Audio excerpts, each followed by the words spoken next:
gurraacha yookaan hawaalaan har'as immoo dabaleetu jira. Akkasuma kanaan dura gabaa gurraacha kanarratti girrigirreen yeroo ka'e ni cufamamoo ni dhaabataa yeroo jedhamee turetti baay'ooliin dallaalaa ijoolleerraa arga maallaqa guurratanii booda jidduutti gabaa gurraachi gadi bu'e jennaan maallaqa qabatanii achi buutee isaanii dhabamanii dhokatanii turanii jechuudha. Yeroo sanatti garuu gabaa gurraachi guutummaa guutuutti hin cufamu. Fuulduratti itti fufa. Amma garuu seeraan alatti wanta baay'ateetu jira waan ta'eef sana sirreessuu mootummaan girrigirrii kaasee waan jedhu viidiyoo anillee irra deddeebiitiin hojjedhee ture afaan amaariffaatiin illee viidiyoo baay'eetu hojjetamee jechuudha. Kana keessa buutanii maallaqa keessan argitanii hin nyaatamina waan jedhu viidiyoo hojjedheetii ture. Dallaalonni yeroo sana maallaqa guurratanii badan kisaaraa keessa ofii isaanii galuu waan hin barbaannee fi amma immoo har'a gabaa gurraachi dabalee jennaan bakka jiranii hurgufatanii bahaniitu maallaqa kanaan dura ji'a lama ji'a tokko dura fudhatanii badan gatii gadi buusanii fakkeenyaaf Dubaayii 43-44 jira har'a. Isaan immoo 39 aga 39,500 aga 40tti ergaa jiru jechuudha. Kana jechuun ofii isaanii of eeggatanii fayyadamtoota ta'anii isiniin immoo kisaaraa keessa galchaniitu deebisaa jiru. Har'a ijoollee baay'eetu karaa keessan dallaalaan fudhatee badee amma immoo fiimasaa deebi'ee naa bilbilee akkasitti naa galchee gadi buusee jedhanii baay'een keessan warri na gaafattan jiru. Keessumaa kan nama sadii baay'ee nama ajaa'iba. Kana jechuun yeroo gabaa gurraacha kanarratti odeeffannoon akkasii ka'u keessa buutanii nyaatamuu qabdan dhaggeeffatanii yoo ta'uu baate maallaqa keessan of biratti qabattanii kallattii baankii irratti ergachuutii isinii wayya malee nama fayyadanii ofii keessan kisaaraa keessa galuun qabdan. Maallaqa keessan of biratti qabadhaa. Fuulduratti gabaa gurraachi waan dabaleedhu odeeffannoo akkasiitu jira. Dallaalonnis immoo isa kana waan beekanii badanii sinii jedhee viidiyoo hojjedhee ture jechuudha. Viidiyoo sana gadi buutanii ilaaluu dandeessu. Kan darbe fuulduratti of eeggannoo akkasiitii godha. Yeroo girrigirriin ka'e keessa buutanii nyaatamuu nyaachisuutii hin qabdanii siniin jechuu barbaadeen bakki jirtanitti nagaan isiniif haa ta'u. Arras immoo Seeptembarii 29 2025 sharafoota maallaqaa biyya alaa kan biyyoota 19 olii walitti qabuudhaan keessattuu biyyoota arabaa irratti kan xiyyeeffatu gabaa gurraachi baay'ee akka dabalee jirudha. Ameerikaa doolaar, Kuweet dinar, Chaayinaa yeewwan, paawundi sterlingii, Kanaadaa doolaar, Saawud Arabiyaa riyaal, Yemen riyaal, Yuuroo, Awustiraaliyaa doolaarii, Indiyaan ruupii, Katar riyaal, Joordaan dinaaraa fi doolaara, akkasuma Ijiptiyaan paawundii, Israa'el sheekal, Bahariin dinar, Oman riyaal, Beeruut doolaar, Suuziin firankii, Turkii riilee, Dubaay diraham, Suudiin kiroonii fi kanneen kana fakkaatanii karaa Itiyoo Black Market .com yookaan immoo karaa gabaa gurraacha qofa irratti isinii qabadhee dhufeetii jira jechuudha. Baankiin egaa akkuma kaleessaa eeggaddaa isinii jechaatee ture erga dabaluusii qannasuus dhiisee jijjiirama dhaabeetii ture bubbulee guyyoota lakkoofsisee jira. Gabaa gurraachi immoo laayivii irra jira. Laayivuma irratti dabalaa jira jechuudha. Akka laayiviittidha gabaa gurraachi kan inni guyyaarraa gara guyyaatti hojjetu waan ta'eef isa kana agam dabalee agam qannasee kan jedhu waliin ilaalla. Viidiyoo kana laayikii gochuutiin jalqaba. Akkuma isiniin jedhe wanta isin fayyadu waan ta'eef namoonni tokko faayidaa keessan wanta isin fayyaduuf isiniin fayyaan adda baastanii warra hin beekne natti fakkaata. Keessattuu warri wanta dallaalonni isiniin jedhan qofaatiin oofamtanii nyaatamtan kisaaraa keessa galaa jirtanii jechuudha. Kanaaf viidiyoo laayikii gochuu sheer gochuu keessan inda gatiina walii keessanii waliif gadduu waliif wal mararsiifachuutii qabdu jechuudha. Maaliif akkuma uummata ofiitii kan nama biraas waan ta'eef warra dhageenyu warra hin beeknetti beeksisa. Warri maatiin taane sabiskiraayib gochuun amma kallattiimaan gara oolmaa sharafoota maallaqaa guyyaa har'aatiin olii karaa gabaa gurraachaa irratti darbina.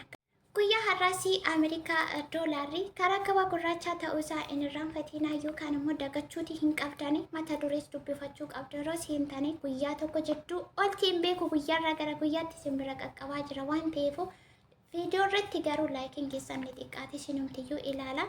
Ameerikaa doolaarri guyyaa har'aa immoo karaa gabaa gurraachaa 166 saantiima 74 olii jira jechuudha. Kana jechuun ni dabalee jechuudha. Ni dabalee guyyaa kaleessaa 165 ture. Har'a immoo 166 saantiima 74 olii jira.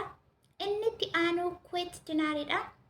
Kuweet dinar karaa gabaa gurraachaa 545 saantiima 35 oliitu jira. Kana jechuun egaa warri kanaan hin erganii dallaalonni kana hin jennee jettanii dallaalonni naggaadedha waan ta'eef faayidaa isaan irratti kan isaan xiyyeeffatan jechuudha. Isin immoo odeeffannoo kana asii qabaachuutiin deemtanii karaa karachuutii qabdu malee waanuma isiniin jedhanii waliin deemu waliin bu'uutiin qabdan. Inni itti aanu chaayinaa yawaan karaa gabaa gurraacha 23 saantiba 35 paawundi sterlingii karaa gabaa gurraacha 222 saantiba 73 akkasuma kanaadaa doolaarrii karaa gabaa gurraacha 119 saantiba 44 sirriitti dhaggeeffadhaa viidiyoo warri waanuma dubbadhu irratti deebitanii gaaffii gaafattan baay'een keessan jirtu waan ta'eef saawud arabiyaa riyaalli karaa gabaa gurraacha 44 saantiba 47 oolee jira jechuudha. Guyyaadhaa kana ni dabale guyyaa kaleessa 44.00 ture har'ammoo harkan tokkotti saantiba 40 torba dabaleetu jira jechuudha. Saawud arabiyaa riyaalli inni itti aanu immoo yaman riyaal karaa gabaa gurraacha 0 saantiba 69 yuuroo 194 saantiba 66 hagan dandee suuta isiniif yoo jechuudha. Yeroo tokko nan jarjara biizii waan ta'eef isa kana qimamoonni na hubattu. Inni itti aanu Awustiraaliyaa doolaarii 108 saantiba 77 Indian rupiin karaa gabaa gurraacha 1 saantiba 87 akkasuma Qatar riyaal karaa gabaa gurraacha 42 saantiba 92 Jordan dinaara yoo ta'e karaa gabaa gurraacha Jordan dinaarri tokko 235 saantiba 42 oolee jira jechuudha.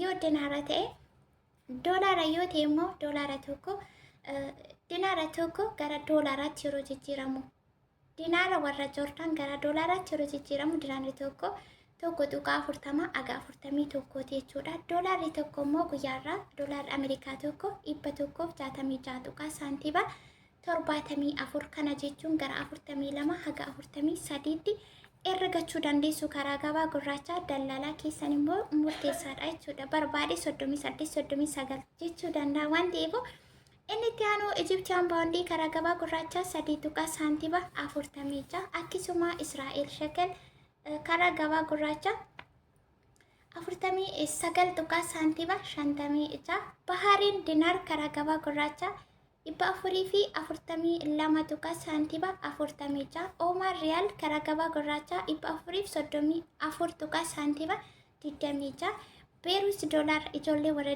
Beeruutii sirriitti caqasaa bakka kanatti Beerut doolaarri tokko immoo guyyaarraa 166 saantiba 73 oolee jira jechuudha. 166 saantiba 73 akkasuma suuziin firaankii 208 saantiba 55 Turkii riilee 4.0 saantiba 17 inni itti aanu Dubaay dirhamidha. Dubaay dirhamis kaleessa ijoolleen baay'een keessan koomentii jalatti meeqa jetti jettaan sirriitti viidiyoo haga xumuraa dhaggeeffachuutii qabdu. Laayikii keessan garuu kan daganne baay'een keessan laayikii ni dagattu jechuudha. Viidiyoo torraa fayyadamaa jirtanii Dubaay dirham guyyaarraa 45 saantiba 42 oolee jira jechuudha. 45 saantiba 42 Dubaay dirham.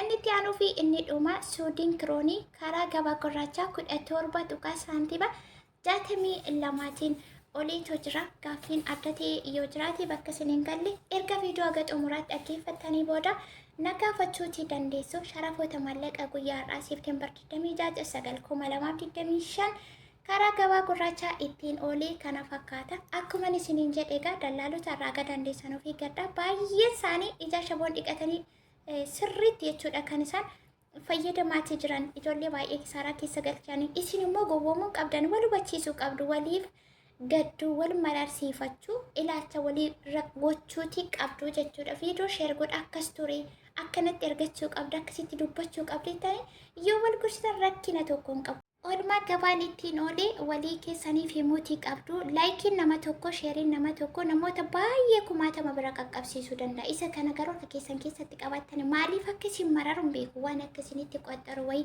yaada akkasii of keessaa baasaati wal gorsaa kan darbeerraa baradha. Yeroo akkasii girrigirriin ka'e gadi bu'ee ol ka'ee jedhamu sana zim jettanii teessaniitu hordofuu qabdu. Odeeffannoo haaraa guyyaa guyyaan jiru jechuudha.